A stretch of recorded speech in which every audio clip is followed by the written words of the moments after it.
married and you make love to your wife, doesn't make you a wali.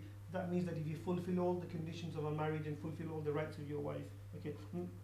I'm sorry, sister, I'm going to be talking from the point of a male perspective for the very fact that I'm a man, but that doesn't mean that I'm excluding any of the sisters out. You just have to understand it in context. Okay. In the hadith of the Prophet sallallahu alaihi wasallam, Ibn Mardaway mentioned this in his tafsir. The Prophet sallallahu alaihi wasallam says, "Tanakahu." Yeah, the barakah of children praying for one after they die. Okay. The Prophet sallallahu alaihi wasallam in the hadith, he says that after the children of Adam they pass away, all of their a'mal and their actions get stopped. They will not get any thawab, any reward for any actions that they've done other than three. Number one is that they've left their ilm, their knowledge behind. Number two, they've done some public service that people are still benefiting from that public service. And number three is that they leave behind children, good children, who prays for them after they die.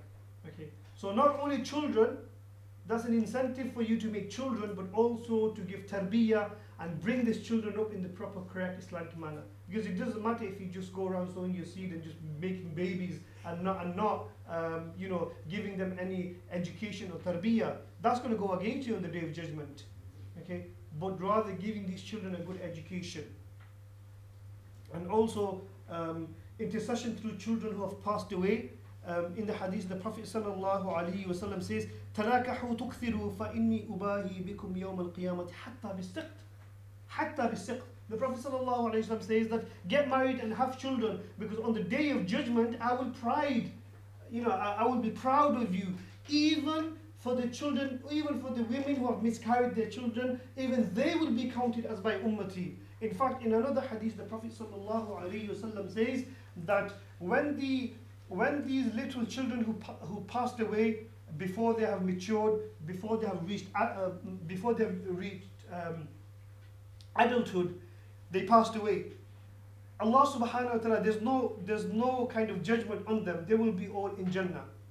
And these children, they will see their parents in Jahannam and they will argue with Allah subhanahu wa ta'ala, and they say that, "Oh Allah, we will not go into Jannah unless you give our parents the Jannah."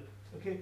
But in the hadith, he also shows that the miscarried child, the child who died as a fetus, as a janeen, that child does not have a brain, does not have intellect. At least the child who was born and then afterwards died before adulthood, at least it's got a complete formed brain.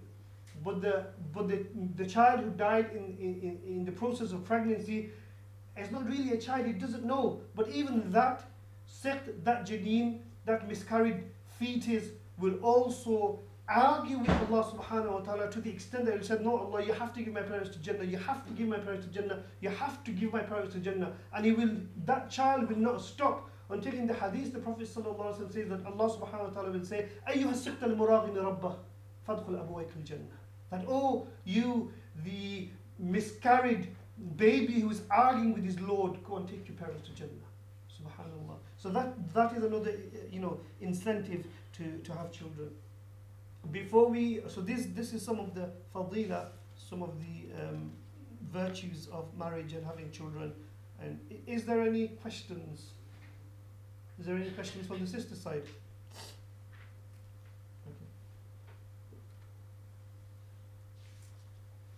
Okay, we're going to go into a little bit of usul al-fiqh here. Okay, usul al-fiqh is basically the underpinnings, some of the rulings that are not directly related to any form of fiqh, but it's kind of the what you can call the principles. From these principles, even if we don't know the fiqh rulings, we can derive something from that. So we look at usul al-fiqh, or the meta fiqh is called. First of all, we've got something called rawatib versus qawa'id. The qawa'id is the sharia, is the law. What are the boundaries? What are the hudud? How much can you tolerate? How much can you bend the rules? How much? For example, let's say the issue of hijab. How much can you? What's the last resort? How much can you compromise on that? How much can you not compromise? The huquq. How much rights do you need to give your wife? How much rights do you need to give your husbands? So that's the qawa'id. That's what the law. That's what the rules is. Okay, the rawatib is basically the everyday stuff. I couldn't find a kind of proper translation for rawatib, but the rawatib is more than the rules, because at the end of the day, all this fiqh of marriage and all these rules that we have, all of these rules that we have, they're only there as a boundary to kind of protect our rights, so that one spouse is not doing zulm, is not doing injustice to the other spouse. So it's only there to kind of define what our rights is. However, when two people are in love and they love each other for the sake of Allah subhanahu wa ta'ala, and their love is really, really, really ingrained and really strong, then none of these boundaries really matter. That just goes out of the window, because a wife will say, oh well, you know, you have to buy me a sari, okay, every Eid, and the husband will say, yeah, well, you have to cook my dinner every single time, and you have to cook 5 curries, and you know, for breakfast I have to have 5 items, and you have to even iron my underpants and my socks, and you have to make my beds. You know, you can go down that line and you can argue till the cows come home, right? You can do that. And there's nothing wrong with that, but that will not lead to a very healthy marriage. But if you have the love for each other, and then later on we're gonna look at the 5 love languages. If we have the love for each other, then the husband does not need to be asked by the wife that, can you buy me a sari? He will go and you know, buy it. Like me and my wife, we were just having this kind of like a joke, and she said, well, can you count? Can you count how many pieces of saris have you given me? And I said, you know, if I counted it, then I could have been, you know, an owner of a shari shop. So you know, but if you're actually in love, right, then all of these qawaids don't really matter. It's actually the rawatib. You do something for the spouse because you love your spouse. So it's what I'm basically trying to do here in usul al-fiqh is I'm trying to show that the qawaid argument is there just so that there's no injustice happens, but it's not the healthy path to take. The rawatib path, where you do it for each other because you want to do it, it is out of your own compassion, that will lead towards a more healthy marriage. The maqasid al-sharia, preservation of the higher intention of sharia.